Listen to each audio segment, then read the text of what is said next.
So example one is kind of our lead into the lesson, and what we're working on today, let's see, is how to dilate lines visually about the, the origin. So here we've got a line already graphed for us, and if we read it, the question it wants us to graph.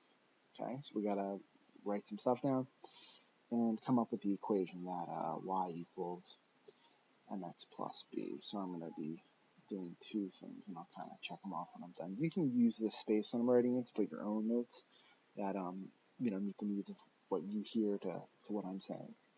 So I know that's what I'm doing, and now it's a matter of, oh, hey, I'm doing a dilation that's going to get bigger or smaller.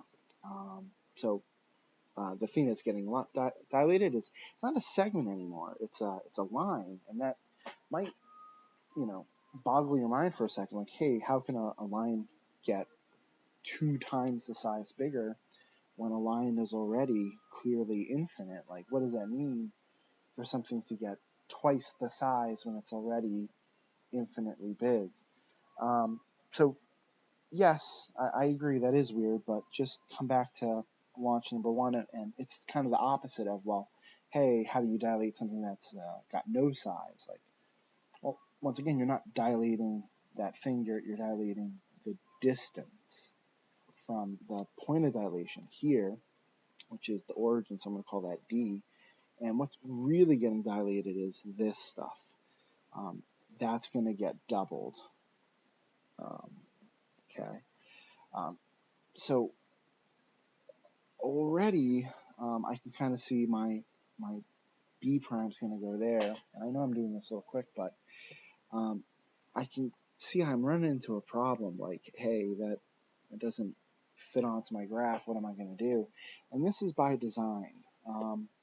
I'm doing this on purpose because I want to kind of reverse engineer this and talk about what's really going on in this problem. So let's jump over here and look at the problem inside of GeoGebra. And I've got my center of dilation down there, and I've got my exact line. And you can see, hey, if I really wanted to, I could continue the dilation up there, but I'm going to use the same space as you. And I just want to show you that this problem, if I were to use the software, if I were to dilate this line about this point by a scale factor of 2, not 22, this new line right here, let me, I guess we'll color it purple. Sure, let's color it nice pink color. That's where we're supposed to be. That's where we're supposed to end up. I'll make it nice and thick. So you can do this. Even though I never taught you anything about dilating a line, I did teach you how to dilate a segment. Okay, and what you can do is you can dilate point A about point D by a scale factor of 2, and that's going to map on. Oops. It's going to map on somewhere right up there, and we could repeat that with B. I could take B, dilate it out D, scale factor 2, and you can see it lands there. And in fact, I can just dilate that segment. So I'm trying to tell you, don't think of this as dilating a line. It's not that giant dark green line. It's just 2 points on a line, A and B, that are going to make a segment. And all you're going to do is you're going to dilate that segment the very same way you did in launch problem number 3 about that point by the desired scale factor. And that segment is going to bring you exactly where you need to be. And then you could just connect these 2 points with a line. And now, you get a straight edge and you connect it. And that would be the dilation. And you can see, hey, look, there's our one that we cheated with the computer and did it that way. And the other thing I kind of want to show you is, honestly, it doesn't matter. Um, it doesn't matter what 2 points you use on your line. I could use A, B. I could use any points I want, and I'll pick really weird ones like these two, C and E. And I'll draw a segment there, and I'll make it red. That way it looks a little bit different. And what I'll do is I will take this segment, dilated by point D, and so long as those 2 points are on our line, as long as it's a segment of the line we're dilating, no matter how I dilate it, so long as I dilate it about point D by the desired scale factor, it's going to land on the line we want. And then I can just simply put a line through it. I could take a straight edge, put it on C, get my ruler to line up with E, and then connect it. And now I got a line that's been dilated, our image. And the reason why you have to extend it is when we go to write the equation piece, I'm going to need the y-intercept. And if I don't extend that line, I don't know where it crosses the y-axis. That's why you kind of want to extend it. That way you can see, oh, okay, here the y-intercept is 6. So that's conceptually what's going on.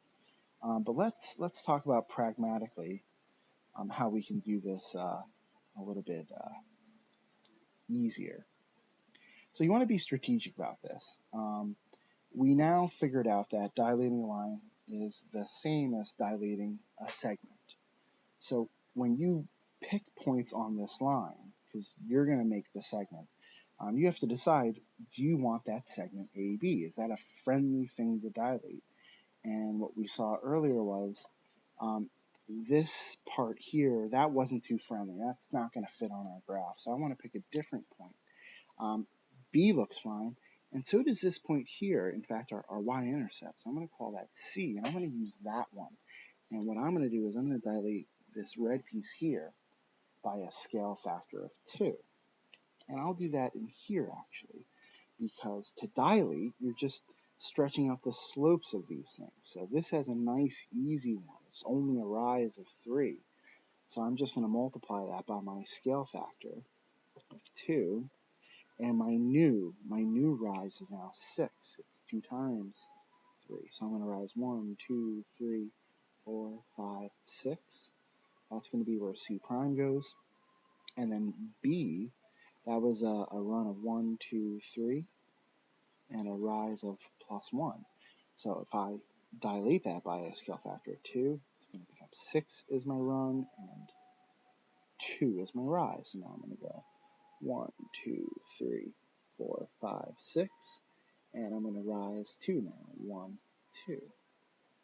And you can see there is my line. It's a little sloppy, but looks good enough. And I'll even show you that in GeoGebra. What I'll do is I'll pick this new point. I called it Y there. Yeah, Y. I'll make a segment, and I'm going to dilate that segment. This segment is the thing that's going to get dilated by a scale factor of 2.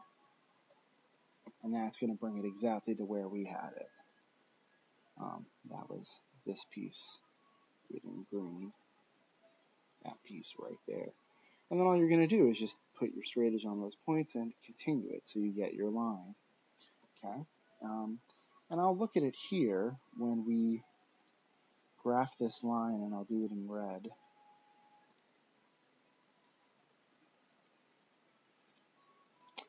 That's our new line. And you can even kind of cheat and see the equation in y equals form. And it's this negative 0.67 thing plus 6. And that 6 is the y-intercept. That's the thing we care about. But let's see how we would do it on our papers. Let me clean this up just a little bit so it looks alright. Okay. So there's our point of dilation. I'm going to toss in, I'll do it in red. Bam, boom. You can see our y-intercept is a 6 there.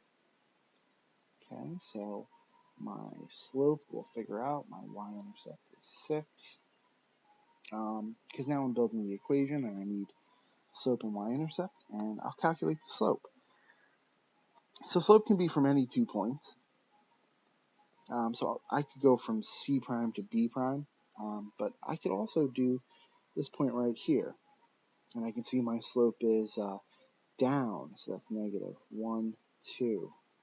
So negative 2, and I run positive 1, 2, 3, plus 3. So my slope is a negative 2 over a run of positive 3. So when I go to write out my equation, that's y equals my slope minus 2/3 times x plus my y-intercept. It would work if you used b prime. It's just you'd get a rise of negative 4 and a run of 2, 4, 6, which on a calculator, negative 4 divided by 6 gives you that negative 0.6666, which simplifies to negative 2/3. I mean, that's, if you think about it, that's where that minus 0.67 thing is coming from. The GeoGebra software is rounding that to the 0.67.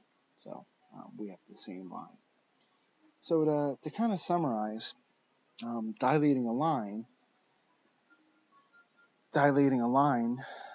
is the same as dilating a segment, and you just want to be strategic about what segment you wind up dilating. And if you're a little confused by this, okay, let's move on to the next one. But you're going to find a strategy, a shortcut for this. And to help you figure out that shortcut, I want you to answer these questions. So you can go ahead and pause the video right now and answer this notice and wonder. What happened to your y-intercept between the original and the image? Okay, what happened? What do you notice about the slope? So go ahead, write your answers in here. You can pause the video, give yourself some time to think, and then when you unpause it, you can see what I respond. So go ahead and pause. And here is what we notice. The y-intercept, it changed from 3 to 6. And if you think about that, right, what happened was we took our scale factor of 2 and we just multiplied it by our y-intercept. That distance doubled. So the original y-intercept was multiplied by scale factor. Okay, and that will be, let's see if that's a rule that works when we dilate about the origin. We'll see in the next one. What happened to our slope? Did anything happen to our slope? And let's check that out. The slope of the original was down to the right 3. We want to see, did that change? Did our slope change at all? And the answer is no. The slope stayed the same. The slope stayed the same, no matter where we are. Slope stayed the same. And that makes sense because what do you notice about our lines? They're parallel. In order for lines to be parallel, their slopes have to be the same. So we're going to take what we learned here and we're going to simplify it, boil it down for the next one. Here's a quicker method.